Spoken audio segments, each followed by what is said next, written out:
The National Weather Service has said that the damage is going to be unbelievable. We could be seeing Katrina-like effects and worse. This storm is a monster. This thing was going to make a run towards our coast as a Cat 4 or maybe even a weak Cat 5. It's big. It's going to cover pretty much all North Carolina. And it's vicious. This had the potential of being a catastrophic storm. It is an extremely dangerous, this is serious, life-threatening, scared, yeah, historic hurricane. it was perfect. My gut tells me that the flooding is going to be the big story with this one, the flooding and the surge. When this storm was coming in, it just looked different. Different angle, different intensity. The way it was coming in, I just didn't like it. This is going to be something that we're going to talk about for a long time. People are really about to start losing everything. Hurricane Florence was one of the most powerful storms ever to hit the Carolinas. One of the most powerful and devastating storms ever to hit our country. 61 years old, this is the worst one I've ever seen. It's pretty bad. It looks like it's a total loss. This is still an event. It's not over. That's what we keep seeing from the New Bern area is just a whole lot of water. A lot of damage everywhere you look. The roof just started peeling off. It's terrifying. We're seeing lots of boats in places that they shouldn't be. And 2 other boats over there. It is heartbreaking, it's gut-wrenching, I'm still in shock. We are evacuating our building here because the water is starting to actually come up to the door of the TV station. While we were trying to cover the storm, we became part of the story and part of the storm. Here in New Bern, ground zero for Hurricane Florence.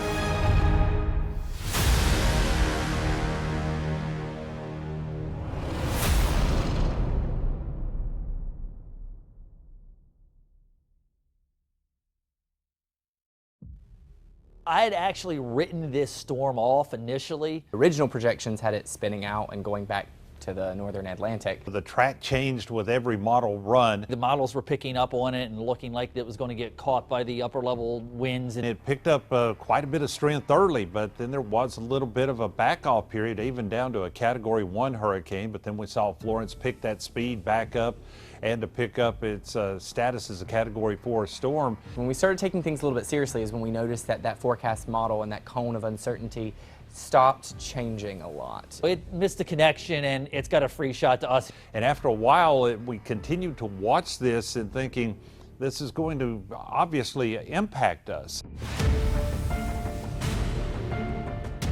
Stand by A open and then a B mini open and then dining up the wall.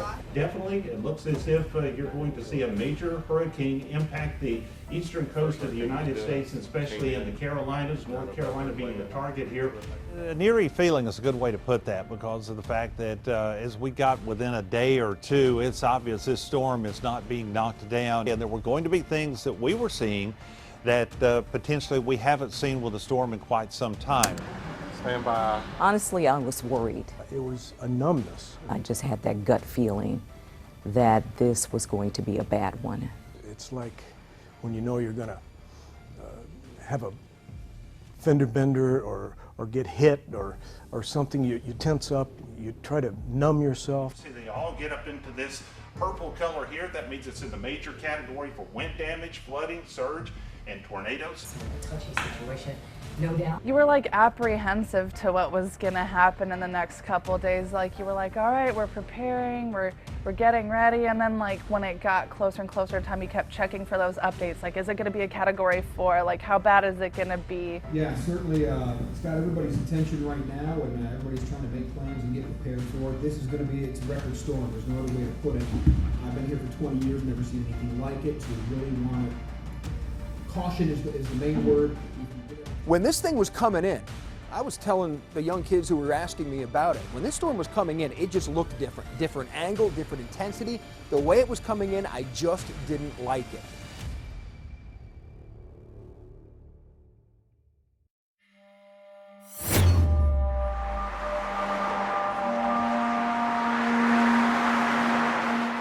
That was the day before the storm made it here. It was bright and sunny. It was a perfect day. You really had no idea what was going to come next. Everybody had their assignments. They were taking on different stories. We sold the last 10 gallons just about, I think, 3 or 4 minutes ago. And I was actually telling people on Facebook, you know, to get their gas. You saw some people boarding up, evacuations, preparations. The Barber family started evacuating during hurricanes after Floyd hit. Were people going to stay? I'd rather stay. Seeing everything starting to get boarded up when people were leaving, everything just looked like a ghost town. Words and the messages written on those boards too was something that was really interesting. The names of the hurricanes, you know, some of the big ones that we've had: Irene, Isabel, Floyd, Fran, Bertha, and now we're going to add Florence. If you've been asked to evacuate, don't wait. Leave now. The traffic on Highway 70 through James City was just unbelievable. Yeah, it was backed up all the way from the middle of James City all the way out of town. Usually the traffic's going the other way, towards the beach. This time it was vehicles going away from the beach. So seeing everybody leave, it was crazy. I caught one family as they were leaving. I picked them out because you couldn't see out the back window of their car. They had so much stuff crammed in there, all their stuff that they could. Our TV and our clothes and our food. And the woman in the passenger seat, at her feet, in about the only place that was left in the car, was their little dog. We were going to stay until tomorrow, and we thought, no, we're going to go on back today.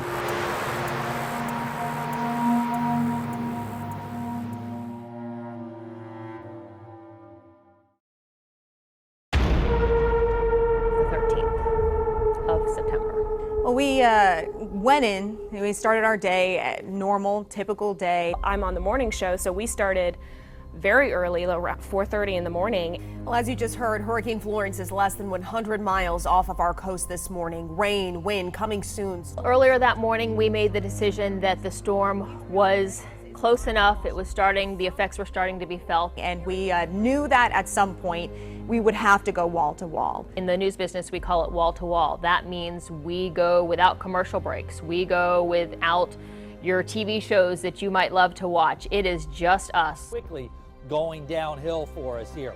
This is what we're looking at here is on live Doppler. We started going wall to wall. It was about 7 o'clock. That's really when it sunk in. Okay, it's happening. This is real. This is when we're really gonna have to do our marathon of coverage. The reason we ended up triggering the wall to wall was because we were starting to see some of those outer bands that were starting to cause tornado. What looked like it was going to be tornado warnings. Again, we are on with a tornado warning that goes until 11:45 for us here. And the newsroom was this just constant, that's the only thing anyone was talking about.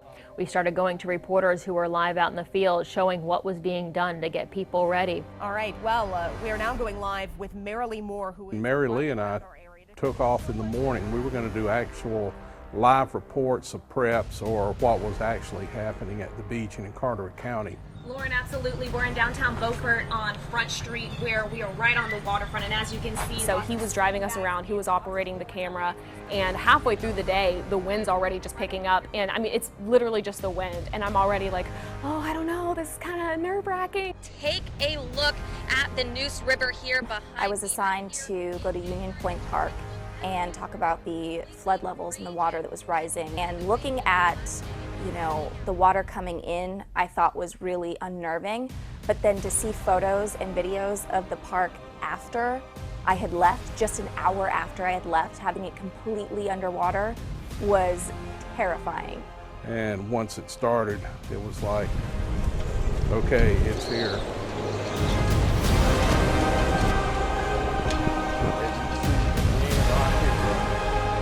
It's got a little dark out here. It's going downhill. All of a sudden, it just starts rolling in. Things just started to go downhill, and the wind was just blowing the trees in just one direction. Yeah, this is something, folks. So the storm is definitely here. The rain though was coming from every direction. It was coming from the sky. It was coming up from the ground. It was coming straight sideways, and it was just getting worse as the moments came along. Carteret County, Onslow County, Jones, Craven, our southern counties where we're going to be seeing a lot of this heavy rainfall coming down. I grabbed my Nikon and went out and started shooting areas like Trent Court and downtown that were flooding, people being evacuated, and that was just the beginning of it. I also went down to Old Town because I know that was another area that flooded, and got some crews repairing some of the power lines there in the middle of the rain, which was unbelievable working around that much electricity. And then to see River Bend, I know River Bend has flooded in the past along the canal, but I used to live out there, and to see it flooded down at the end of the street where I used to live was kind of unnerving. Those heavier rain bands moving in now for Atlantic Beach and Morehead City. And then as you make your way on up toward Atlantic, down East Carteret, you're seeing those heavier areas of rain move in. I hit the road and went down east and made it down to Davis during low tide, but the water was still up over Highway 70. I saw this one house with lights on and people walking back and forth in front of the windows, and you know, you look out in front of their house and their cars are parked out in the yard and there's water all the way around them. I think we think it's pointless to just sit in traffic trying to evacuate the storm and possibly risking your life. And it turns out they lived up the road, and they said they parked their car on their front porch. It has the rabbit on the porch. And left to come right out the storm at one of their family members' homes. Christina Thompson and also Nate Belt are live in Jacksonville tonight. Let's see what's going on. Looks like EMS Director Norman Bryson is talking about some information to the folks there at the moment. More of this as we go. The storm's still coming at us. With probably in the next hour or so, we're going to start seeing hurricane force winds.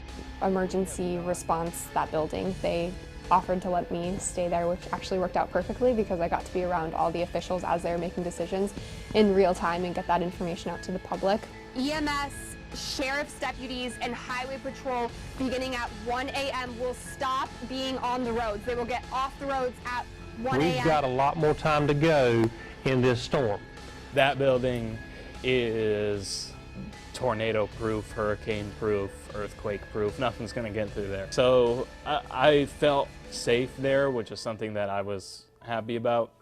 Nate Belt and I are in Jacksonville still. We are staying at Onslow County Emergency Operations Center. Once it got dark, the one thing I won't forget is standing outside of that building. I mean, for a few hours ago the winds weren't that bad, but now I don't know if you can hear, they're getting louder. Seeing those trees just bend back and forth, at the power of this wind, and listening to it, it sounded like fighter jets going overhead. I mean, we still feel safe to step outside and show you guys this, but I'm not sure how much longer we'll be able to come outside and give you updates about what Onslow County looks like. We were staying out here earlier, and one of these huge gusts came through, and I mean, you could feel just little pieces of like bark. I mean, they hurt, you know, those little, and they're getting stronger, so we're ready to get into the night.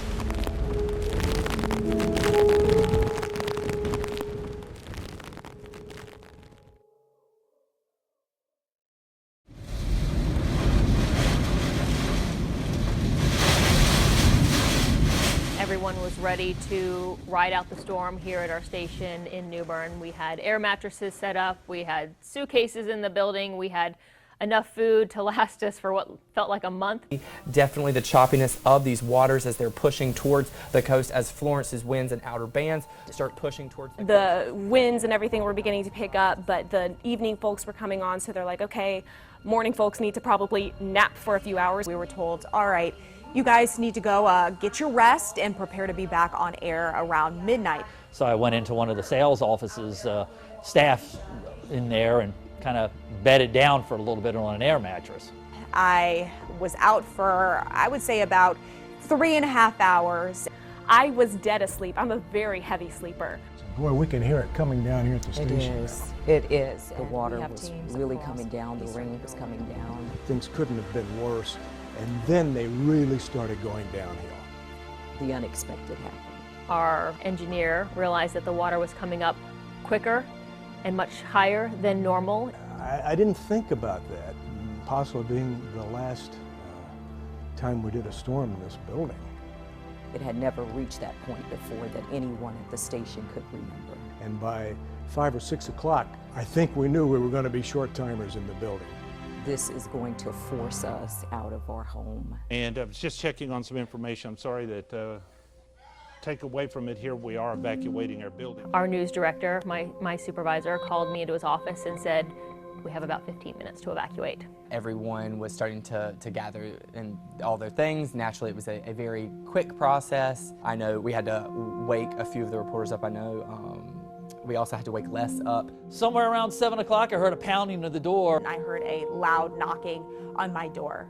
I went from dead asleep to more awake than I'd ever been in my entire life. And it was almost kind of like a weird, dreamy sequence there. You're seeing people running with stuff that they're gathering up that they had brought in case we were stuck in the building for a day or two. Now they're having to round it all up and get out of the building. I really didn't want to leave the building. You know, there is a sense of loss that comes with that too. That was very disappointing, to be run off the plank when you're really starting to fight hard. It was just kind of one of those weird things, like this is going to be one of the ones that we will look back and be like, okay, this was a storm that finally made us have the bug out of our location that we'd been here for over 50 some years. I saw Donnie working and holding down the weather center by himself. Everybody departed the building except myself and Shane Hinton. I remember I wrote a little note on a piece of paper and I said, I'm not leaving. I'm going to let you step in here for a second, come back in. Just wanted to point out that Shane and I are here to keep you up to date with what's going on. We have the situation that has developed here at the station, and that is that the water getting close to the building, that the building has been evacuated, just so that you know. He called it, he said, just Shane, come on air. And I've never been in an experience or really seen many circumstances where two meteorologists will stand in front of a green screen or a chroma key. We were just at a point, though, that we had to go. We received the call that for our safety, we had to be removed from the station. It was kind of a hard thing to do, but at that particular point, we just had to do it. Storm Track 12 meteorologist Les still with you here. There's a lot of information that we need to get out to you here. For the first time in history, we were actually forced to evacuate our studio. We all went to a parking lot, and the managers all did a roll call, make sure they knew where everybody was. And it was just getting everyone out to our rendezvous point. As we drove there, we were kind of told, okay, get to someplace safe. We were right there with so many of our viewers who we were covering the storm for them, but at the same time, we ended up going through the storm ourselves. We knew that the ship had sunk.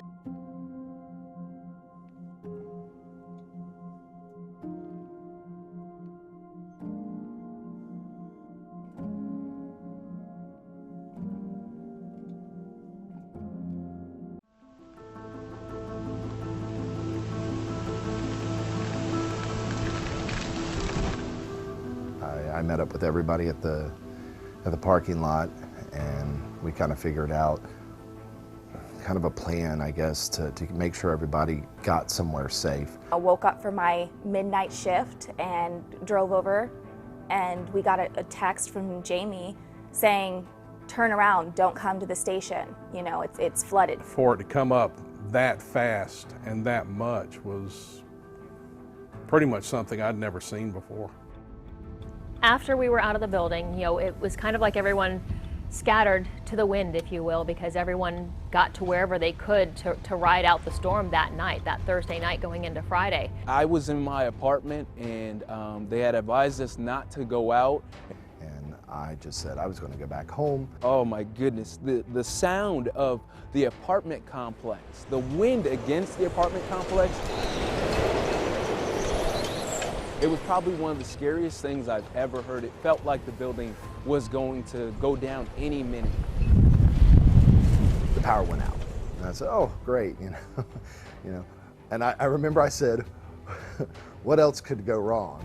And not 10 seconds, our 80-year-old maple tree decided to hug the top of our house, and It didn't shake the house as much as it felt like something just pushed the whole house down. And then it just kind of sat there, and then I heard another loud boom, and the tree actually had then rolled off of the roof. I couldn't get back to my house, couldn't get back to the downtown area where everyone was. I booked it to our Greenville bureau because I didn't want to go to Jacksonville where I live. I knew the storm was headed there next, so I'm thinking, well, let's try to go northish. Started heading up Highway 101 towards Havelock to kind of link back up with the station. Afterward was really the rough part. But I didn't make it very far because the trees had come across the road. Sleeping on floors and, you know, not knowing whenever you can go take a shower, not knowing what my apartment looked like. The tire pressure lights come on. It's not one tire, it's two tires. Both my drive tires are going flat. Highways were completely flooded out. Then the water's up over the road. There's no way I'm getting out of here. I'm gonna have to spend the night. We were basically, it felt like we were on an island. It was a rough night. The car was rocking back and forth.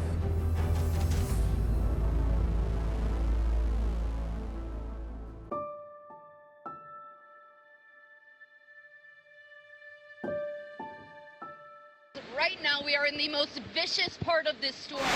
The eye wall has already made landfall. It's moving inland. The National Hurricane Center just put out the statement, landfall is imminent.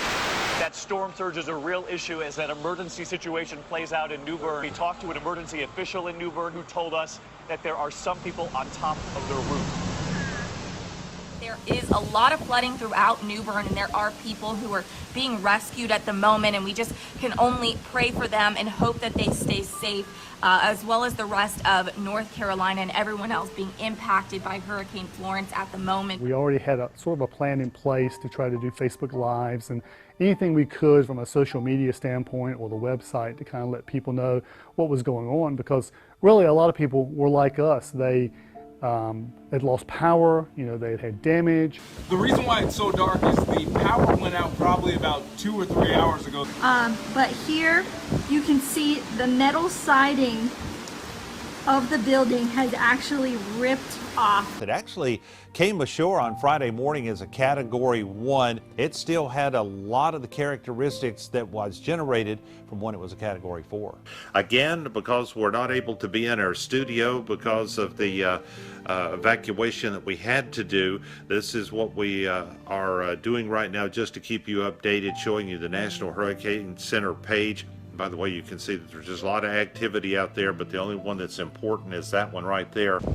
Hey guys, now that it's morning, we're starting to see a little more of the flooding and the damage of what's going on. The water came where it looked like it was going to flood into my house, so I live pretty close. I'm going to go back home and wait it out for a little bit longer and see if the roads get passable. There was this fire underneath us where we were like, we know what everyone else around us is going through. We just went through it. They're probably scared. We know because we were scared. I've seen cars almost fully submerged to the roof. I've seen military vehicles bringing people out. South Lenoir High School shelter, that shelter is actually closing. We just got this in a few minutes ago due to loss of electricity. Very hard. Listen to that wind. Woo, that's a big gust right there. We've already seen landfall close to the Wilmington area. So what that means, the height of the sustained winds, hurricane force winds, we should already be there or getting ready to go on the other side of the height of sustained winds. But even right in Jacksonville, there was so many swiftwater rescues from people on major streets that were, you know, on the top floors of their homes, crawling out through windows, not knowing if they were going to survive. Well, it was dark and we didn't know what was going on. We just heard everything, so everything was quiet, but it was loud outside. You can see really bad, a lot of twigs, a lot of branches in the middle of both lanes. Heard that some people, you know, had to be pulled from their attics because they had to get to higher ground. We have 3 feet of water in our house, inside the house. It's never had anything before. We had a house in Southport, so we know what Floyd and Bertha and, you know, Irene, all of those are, but this is the first time we've experienced having to be rescued. We never had to be rescued. It just sat over us and didn't move out of here. It took its time. water was up around downtown. There were waves crashing into Union Point Park, into the gazebo.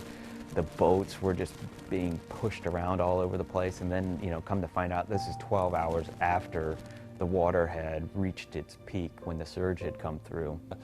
Going through the storm and seeing how everybody suffered, that's been certainly hard for me. I've seen many homes that were destroyed with no way to rebuild them. This one was different because of the way it pushed the water up the Neuse River and flooded New Bern. Look, in '99 when Floyd hit, everybody else got hit. New Bern was fine. When we had Irene hit, that was more of a trees were down storm. It was like a tree bomb went off. This was historic flooding that I don't believe they'd ever seen in New Bern to this level. I honestly, it almost doesn't feel like it happened. Your heart just breaks for all the people. You know, you just say, God bless these people, because they're going to have to totally rebuild their lives at this point.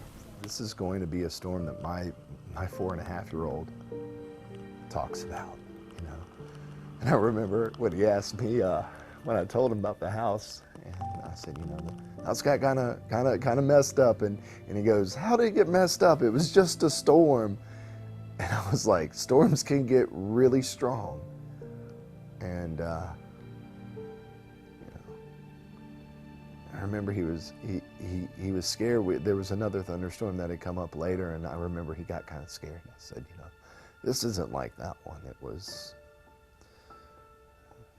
It'll be one that we all talk about. So.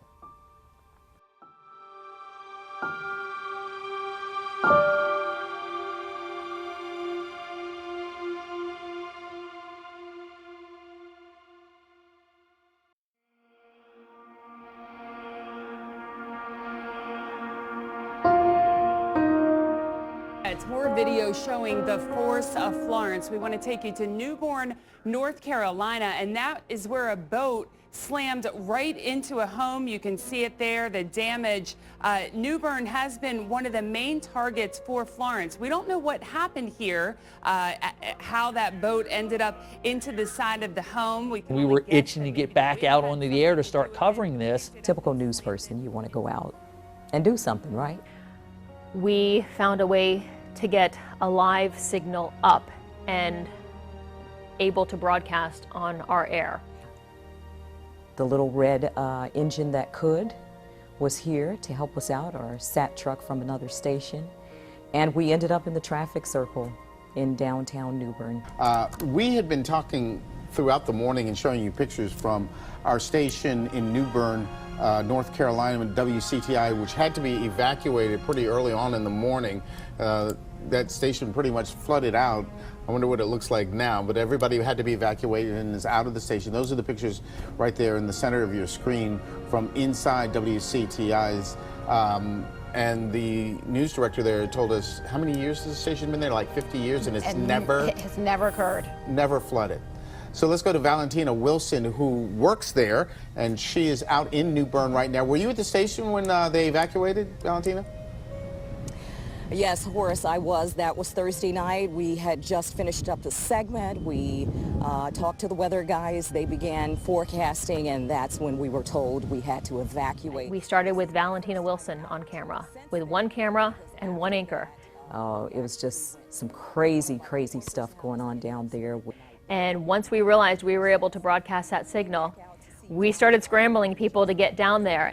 First and foremost, you had to think, at least in my mind, I was thinking, wait a minute, 24 hours ago, this was 6 to 8 feet deep of water where we're standing right now. We're seeing the water. Where's the water supposed to be? Where's the land supposed to be? Everybody was kind of coming out to kind of survey the damage and see what had happened the last couple of days, because everybody had been cooped up in their homes. Yes, we're getting a band of showers coming in right now. It was, it was still raining, and it was raining on everyone down there. So, then it became building a tent to try to keep people and equipment dry, and it just kind of started growing from there. What was clear in downtown New Bern earlier is now starting to get some more water coming back up into it here. So, we thought we'd do couple live shots, 10 minutes here and there, and that turned into an hour. When I started, had no idea that a couple of hits, live hits for WJLA in DC would end up turning into 6 straight hours. Raw, wall-to-wall coverage from, you know, the Persimmons and traffic circle area of downtown New Bern, and just showing just how truly bad it was. You had doors blown off of condos.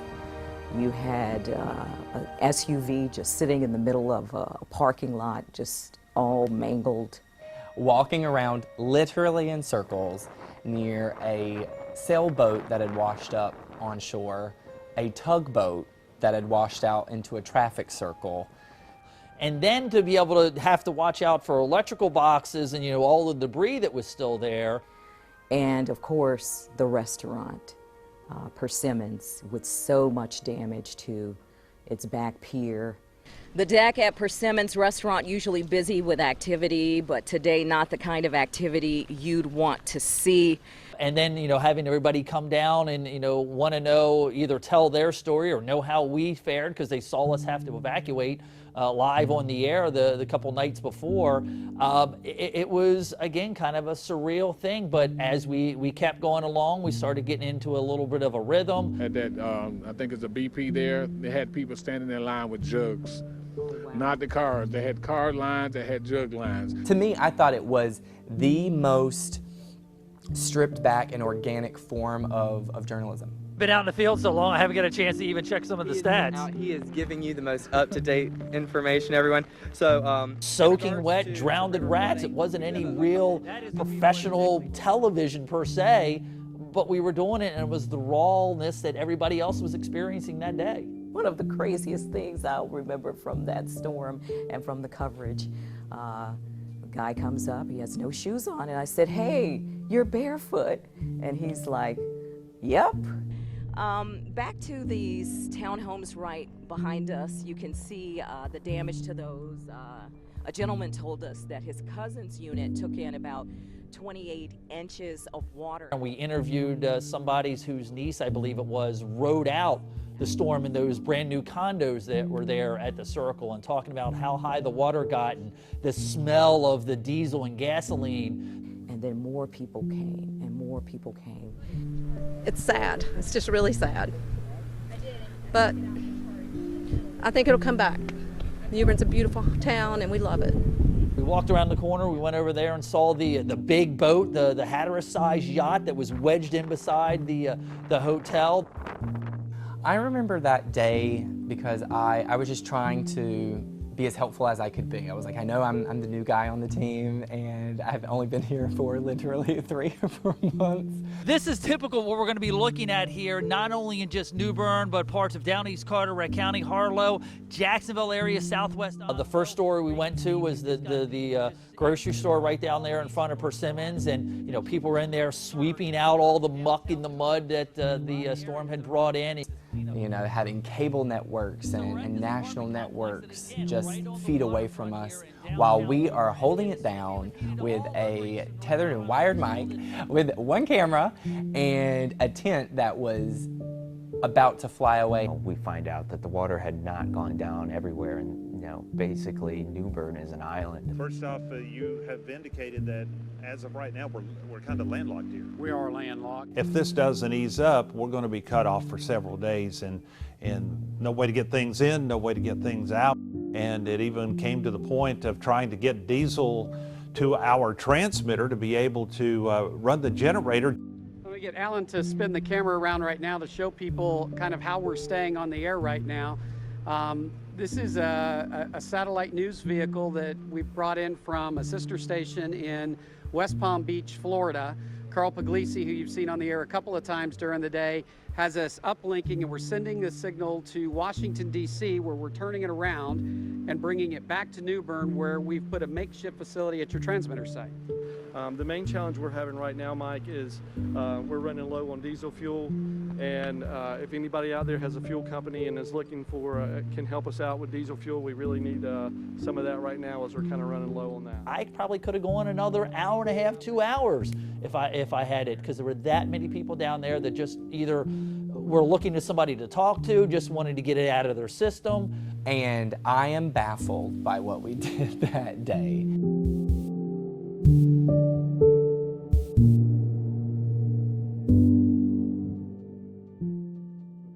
reporters were very good about actually not only getting out in the field to report the news, but doing Facebook Lives, doing videos, getting content that people could see. Hey folks, it's Greg Payne from News Channel 12 back here again with Deja Jones. We had no equipment, no camera, no microphone, nothing. So we were using our cell phone, and we decided the best way to help people was to go live on Facebook. There was a road that was heavily requested in Newport. Well, the one thing that really stuck out to me is it took quite a few trips to Newport. And we noticed when we were going live, people were saying, hey, that's my house. You just passed my house. What Deja and I decided to do was head on out to those neighborhoods and actually find these people's homes and show them what their neighborhoods look like so that they kind of could have some peace of mind. There's a huge tree. I don't know if, Greg, you want to... One woman, her name is Cole, she actually wrote in on our Facebook Live and said, that's my mom's neighborhood. Can you go check on her? Cole, we're actually going to go ahead and, if this is your mom's house. We actually turned around, stopped the car, got out of the car, went over, knocked on the door. We're going to go check on your mom, Cole. And, you know, Greg and I just walked right up to the house on the Facebook Live, and she's writing us in, telling us, you know, I haven't gotten a chance to speak to her over the phone. I've been worried about her. Hi. Of course, we saw the mother and we gave her a hug from long distance. Yeah, a long distance hug from a woman who is in a different state, who hasn't spoken to her mother in the most terrifying situation. Right now, this is live. Hey, here, I'm going to give you a hug for your Hi, daughter so thank she you. can see that you're not alone. You're not alone. We're with you. We decided, you know what, that's going to be our thing. We are going to go live on Facebook, go to the neighborhoods that were hit and damaged, and show people what their homes look like. We do have some folks, if we could drive up just And it was a situation where there was two older folks that were trapped in their home. So Greg parks the car on the side of the road and gets out and starts asking these people if they were okay. Guys, the reason why I came out is because there's some sheriffs down the road that could possibly come down here and help. I'm yelling from across the street. Oh, they're calling you again. Yes!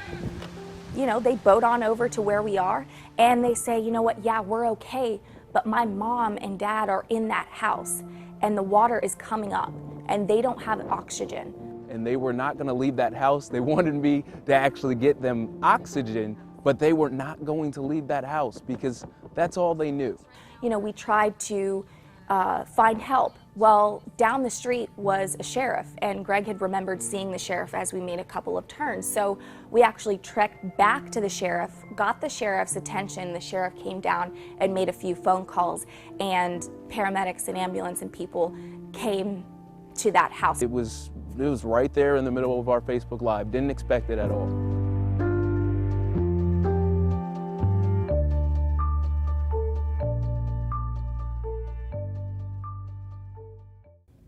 The following week was one big day to me. It's just all a blur. I started doing reports, you know, even just Twitter, Facebook, just updates. Gas was a huge thing. I heard it was open, come to get a few supplies and found out they had gas, and I figured I better because I heard people had been to New Bern and they didn't find no gas. So. I want you to look at traffic and how far it's backed up. This is how desperate people are to get gas right now.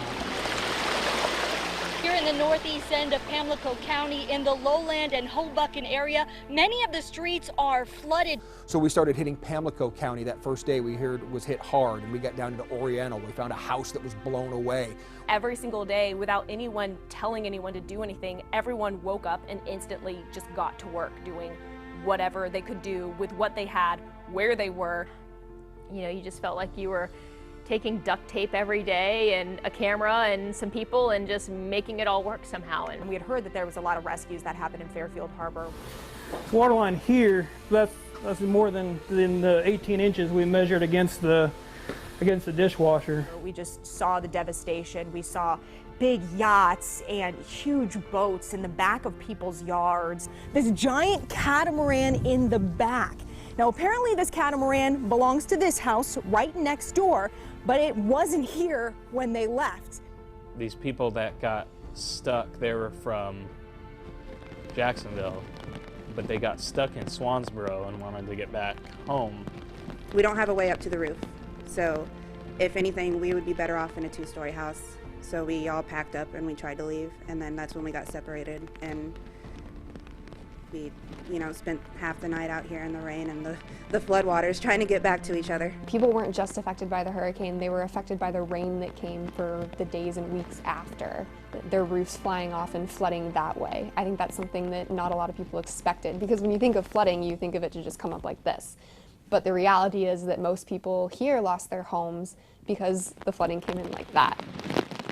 I didn't want to sit in a broken house with rain, water everywhere. I asked Brian North, I said, is there any way I could just come with you? I know how to use the cameras, I know how to work the microphones, but he was like, yeah man, let's go. And we went down east first. Brian North here in Atlantic Beach. This is the first chance we're getting to look. We're one of the first ones over the bridge. We found the crow's nest that was damaged and boats just hanging out. We found restaurants flooded, houses damaged. How long did you say you lived here? I've lived here all my life. Your whole life? My whole life. And this is what, the second time it's flooded? No, it's about the 4th or 5th time. 4th or it's flooded. 5th? Yeah. And you keep staying? Well, it's home.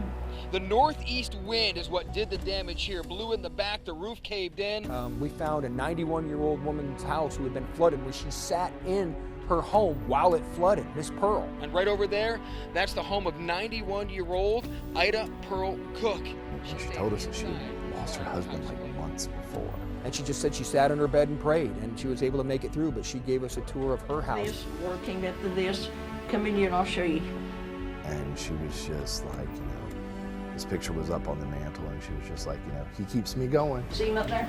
I can't help but sit down and cry and see I've just lost John. We've been married all that time, 68 years, and I don't know.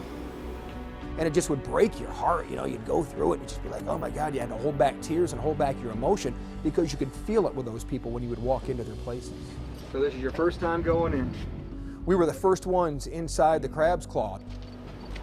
Not good. We walked in with the owner and saw the damage. And this is a guy who's had to clean up time and time again from these hurricanes. I've had to rest for 42, 41 years. Ophelia, he was sitting right down in a chair, looking right through there with his head down when I come here. Listening to this man just describe that this place was just a mess. And he wasn't upset, and he wasn't angry or anything. He was just like, we're gonna rebuild. This is what we do. This is how we do this. You start thinking about places. I drove through, I was one of the last cars in Lenore County to get through before they closed Highway 70. Again, Duplin County, going between Chinkapin and Wallace to see the damage along there and talk to the people there. One guy said, I did everything right in my life. I put into my 401k, I invested right, I made all the right decisions. Now here I am retired, and the only way I can rebuild my house is to take all my retirement savings. Donnie, you said you've lived here since 1979. What do you do now? In other words, I'm retired now. Good God, it went just about all the way up to my roof. So up over the blue shutters?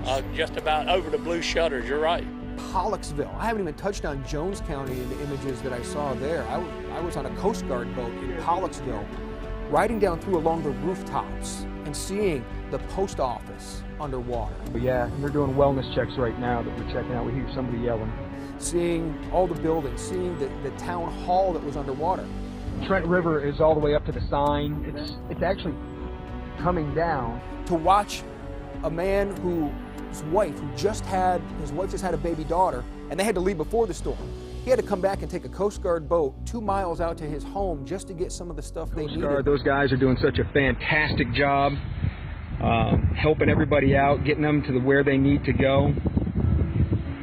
Your son looks anxious. I'm sure he just wants to see his place, yeah. I don't know if Pollocksville ever recovers.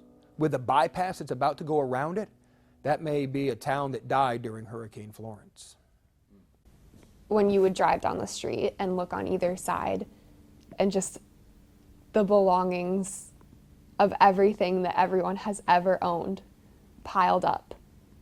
I mean, those are really powerful images that you just can't forget, because those are your neighbors, those are people you know, and it's something that you would never expect to happen to people that you know. I will never forget the first time I made it to Swansboro after the storm. I was just walking down the street, And basically most of the businesses in the historic section were just completely demolished. Yeah, everybody's upbeat, they're not down. And there is a pretty well-known candy store in town. And I walked by and people were there trying to clean up the store and trying to get all the debris out and everything. And if you looked inside, there was a little 7-year-old boy swiffering and squeegeeing the candy store. And when I asked him why he was doing it, "A kid's gotta save a candy store." And that, I think, was the best quote I've ever received. In the days that followed, we kept finding more ways to do more without a station. 60 seconds, 1 minute. Took our shows on the road every day, and we were able to start broadcasting again. Good evening, everybody, and welcome to News Channel 12 at 6 Weekend Edition. I'm Wes Goforth, along with Valentina Wilson. We are here along Beach Street, which is off Oaks Road in New Bern, in the Woodrow community right near Riverside. Folks, our hearts go out to you tonight. We know you are hurting and in need of services. We're going to get you as much information as we can. Being out there, it was emotional for me. I thought about, wow, what if this were me or my family? This was people's lives. Remember, this was all their material. You can see some mementos from life, from the people. How many years of memories are in that jewelry box right there? And you look at the house and there's nothing there. There's no windows. You can see right through it. You wonder about the ones who were inside and the howling, that howling sound, and hearing that. You know, you just say, God bless these people, because they're going to have to totally rebuild their lives at this point. Taking our show on the road and being there, being what was affecting people, was pretty powerful. Around midnight, the water started coming in through the bottom of the door at the first level, and waves were crashing up halfway of the door and shooting straight up the side of the house, rising to a level of about 16 feet at one point. They're images that still can haunt you. Here were homes just totally flattened or had collapsed. Here were some washed away off the foundation. You really don't understand the power of what just happened.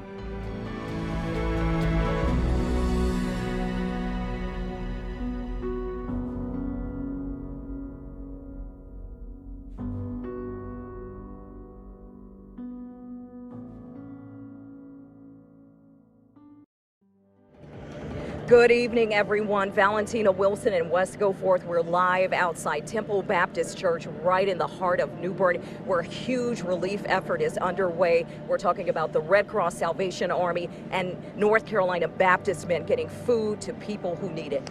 They were there handing out meals in kind of a drive-through. And these are some folks that are coming through just for a meal. It's all these volunteers who are doing such good work. You guys get damage in your house? Trees, yes. Well, I know that we can all pull together and get this thing turned around, okay? All you had to do was pull up and they'd hand you the pre-made meal, however many you needed, through the window. And we're talking about 30,000 meals a day coming out of here through a terrific effort. The Red Cross providing the food, the Baptist men are cooking. There's a unique bond between the people and, just Eastern North Carolina as a whole. The people who live here, who have lived here their whole lives, are people that have even moved here from elsewhere in the country. Some have power, some don't, but we're getting there. Everybody's working together, and that's what makes this place so great. A lot of people have lost their homes. What do we hear? 4,300 homes and businesses damaged in New Bern itself. We also know there's a ton of people in Jones County, Duplin County, who are still suffering, still underwater, that we're going to keep an eye on. But anybody we can help at this point and get this food out to them, we're doing that. Nobody is being turned away. And everybody's pulling together and working hard. I know a lot of people are going without right now and are frustrated, but people like this who stepped up to help, that's an important part of all of this. Elected officials have to be these type of people who sleep 3 hours a day, because their responsibility is so great. And so we heard the president was going to be in town. We knew he was going to be here. We had no idea where he was going to go. All we knew, he was flying into Cherry Point. We're cutting into your regularly scheduled programming as we're just learning that Air Force One has touched down at Marine Corps Air Station Cherry Point. We got to the tarmac in time as Air Force One was kind of pulling up to the building there, and the president got off the plane. Now it does look, is that the president right there? Yeah, it looks like That I believe that is the president. That is the president. I'm glad the president came. You know, he could be with a purple party for all I care. The point is, you need the chief executive of your country. To the families who have lost loved ones, America grieves with you, and our hearts break for you. God bless you. We will never forget your loss. We will never leave your side. We're with you all the way. So Wes Goforth and I, we were going to travel with the president's motorcade. We weren't even told where he would be, but we had an idea that he was going to go to Temple Baptist Church. A news director came in and said, hey, we want you to go set up at Temple Baptist Church in case he might go there. We don't know for sure, but we have a feeling. Okay, guys, let's go. Move back, cool. Back it up. Let's go. Back it up, please. Basically what he did was he came out, he met with the pastor, and started, as the cars rolled in, handed out meals through the windows to the people that came up. Great operation, guys. Take care. To see him come and give people words of encouragement, to serve meals. The expressions on these people's faces were just like, they couldn't believe it. Here in Little New Bern, North Carolina, the President of the United States is about to hand me food through my window that I need to keep my family alive. I think that was just a really, it's got to be such a cool experience for the people who showed up there. And he asked them, he'd say, have you had any damage to your home? A lady literally began just tears coming down her face, telling him about it. And you could tell they felt his sincerity. These kids shook hands with the president and they got their picture with him. I was like, whoa, the president. I've never got to meet someone that special. You see the picture of the president with this kid, and in the background, I think I was trying to listen to my earpiece, so I had my hand up to my ear. Yeah, I got to photobomb President Trump, so that was a cool experience. Well, from Temple Baptist Church, the president and the entourage went right here in a Riverside area to talk to residents. We had to stick close to the president, and that meant we had to run. And they told us, you better run quickly because he's a fast guy. Everybody, need you to move over to the other side of the street. All right, press. It's just a drive. I don't know where the energy comes from, but those people drive on, and I don't just mean the president. I mean the communications people, certainly the first responders. And I hear this lady over my shoulder, calling out to the president, so I walked over there and started talking to her. I just think it's really nice that he's coming and saying hi. And Dana Outlaw, we love our mayor, and it's just been so hard for everybody. And whether you support him or not, I just think it's really precious that he's come to say hi to everybody and show his support. That's right. He's right there. Yay, the Donald! Yay! Donald! Thank you for your support, Donald. Thank you. I hear the president over my shoulder responding to her. Thank you for your support. Our community's a close one. Thank you. It's doing really well. It's Before you know it, he's right in front of me. How do you do with the house?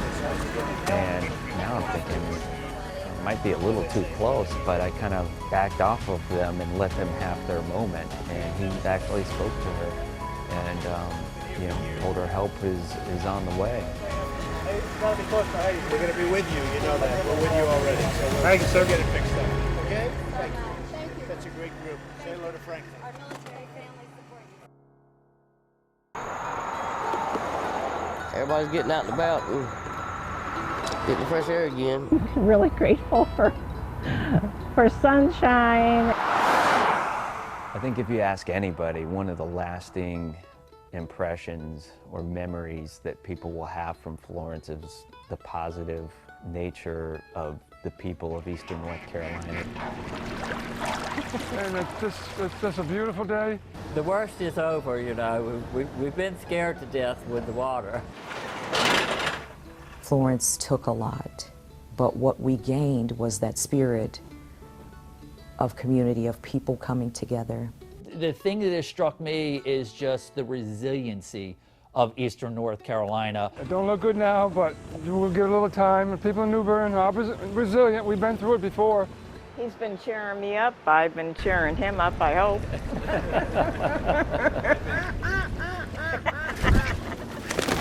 People saying, we're tougher than this, we're ENC strong. And to see people who lost everything smile. They just had this can-do spirit, you know, we're gonna get back on our feet. Imagine living anywhere else. Nope. We're handing out homemade cookies to bring happiness back to New Bern. Just trying to brighten people's days and just get through this hard time, really. It proves to me.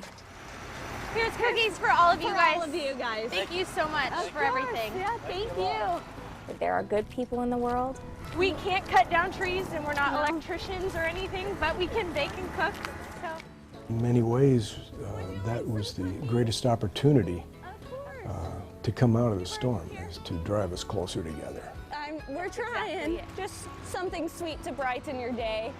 When that happened, we were no longer just this place on a map. We were a group of people who all just went through the same thing. How's it hang in there? We'll make this good again, right? Yeah, right.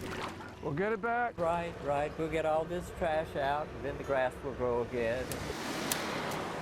When people get back down here, we'll get this cleaned up. Hey, we survived. They realized just how much they could have lost and what they didn't lose. And I think that's something that was really special about the recovery process is, yes, a lot of people grieve naturally through the recovery process. But what I found to be the most inspirational part is how grateful people were for the things they didn't lose. Our town will be back. It'll get better. It'll get better. I need Brian to give a mic check for about 30 seconds or so. Second mic check coming from Brian North as soon as I hand off the iPad here. Wow, after having been on the road doing the newscasts from different places and from the college, Union Point Park, coming back home, it was a homecoming. 30 seconds, 30 seconds. And seeing that tent, it was like, well, we have shelter. Thank you, Brian. Well, we are back home, pretty much. Being in a tent to start with, it was kind of neat at first because it was still raw for us. It was still, we're going through this with you. Bring you over to our temporary newsroom for a while. It's right here. I know a lot of you are going to have temporary homes for a while. We're alive. We made it through. We still are able to put on a product. We just have to keep kind of grinding through and get to the other side. In fact, that still hasn't stopped. We're still doing what we need to do every single day because we're still dealing with the after effects of this hurricane every single day. Hey guys, 10 days ago, you guys were crippled with something that to me is unimaginable in 30 years. You lost your facility. And here you are 10 days later, and within 36 hours, we were up and running again, and now you're really up and running with a big control room. And that is a big testament to all of you, so I want you all to give yourselves a big hand.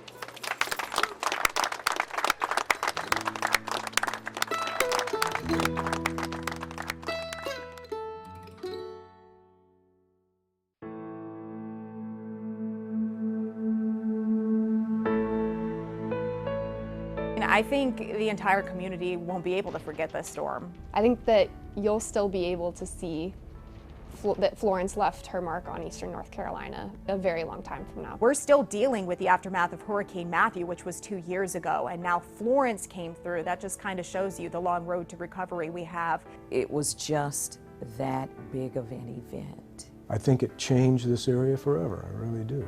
Without a doubt, just as we saw Florence, there will be another storm.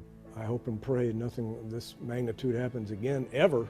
But will it be a Floyd, a Matthew, a Florence, or will there be a new storm that now will start to actually use as the benchmark? In many ways, that was the greatest opportunity to come out of the storm, is to drive us closer together. In moments of despair, we witness the true character of the American people. No matter what storms you go through in life, He is faithful. It's nothing but God's grace and mercies.